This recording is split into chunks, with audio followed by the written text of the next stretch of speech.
Halo semuanya, halo semuanya, selamat datang kembali di channel saya. Kali ini saya akan membahas sebuah cerita horor gadis dalam pasungan yang bernama Naya.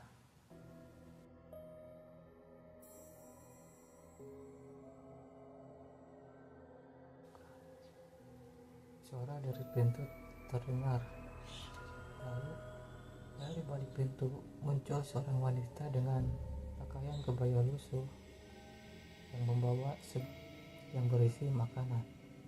Si gadis tidak bergeming dan tatapannya kosong, seolah menerawang jauh entah kemana.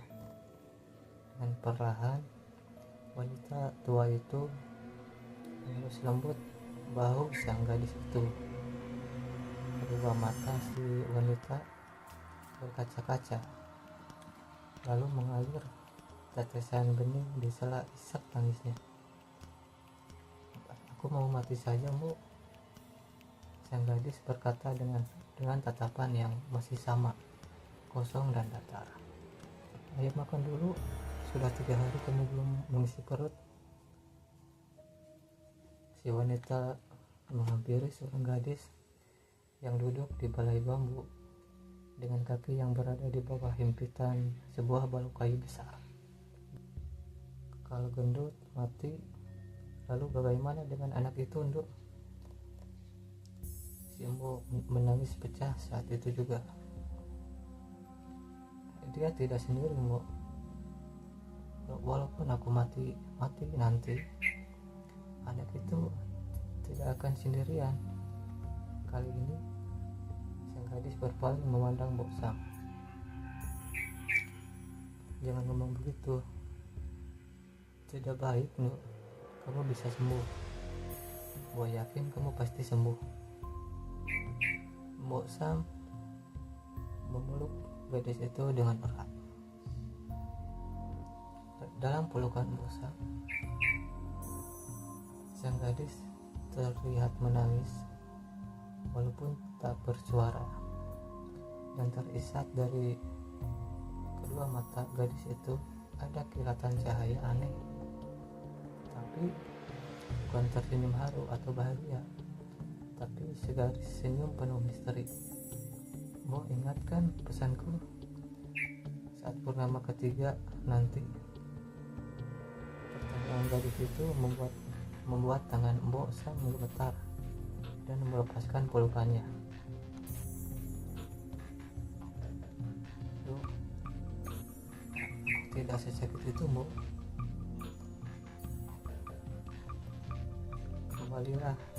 Kembalilah ke rumah Romo. Hari sudah mulai gerak." Mbok Sam tak bisa membantah perintah sang gadis. Lalu setelah mencium kening gadis manis itu, Mbok Sam pamit meninggalkan rumah berdinding bambu itu. Di perjalanan, Mbok Sam tampak gelisah, hatinya gamang seolah takut kian merajai pikirannya. Perkataan sang gadis membuat Mbok Sam seperti orang melamun saat di perjalanan pulang.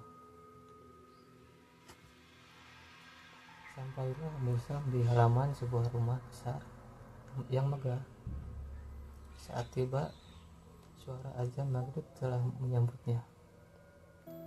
Wanita tua itu bergegas masuk ke dalam rumah, dan saat berada di ruang besar, sudah ditunggu oleh anggota keluarganya yang duduk berjajar di kursi ruangan megah itu. "Sugeng dalu, Ndoro," Mbok Sam memberi salam sambil menunduk hormat.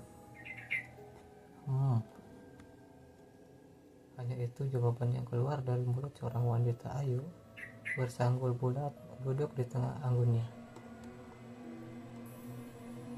"Sudah mau makan dia, Sam?"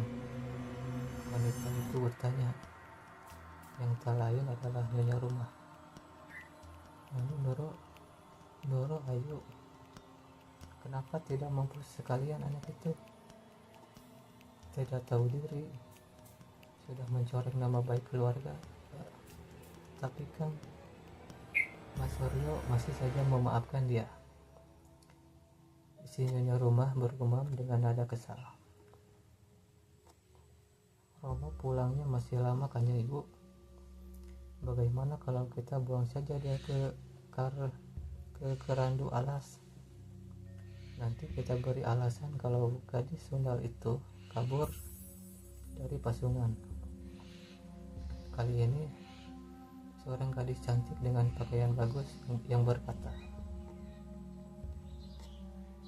Mbok Sam yang mendengar itu mendadak gemetar. Seluruh tubuhnya rasa khawatirnya kian memuncak. Lihat kan ibu, jokosnya saja seperti tidak terima kita membicarakan gadis busuk itu. Anak Nyonya Suryo melirik sambil mendecih mengejek. Nanti kita bereskan dia Nuri. Semua tinggal menunggu waktu yang tepat. Apakah Kanjeng jadi berangkat ke alas kidul? Sudah tentu Cahayu.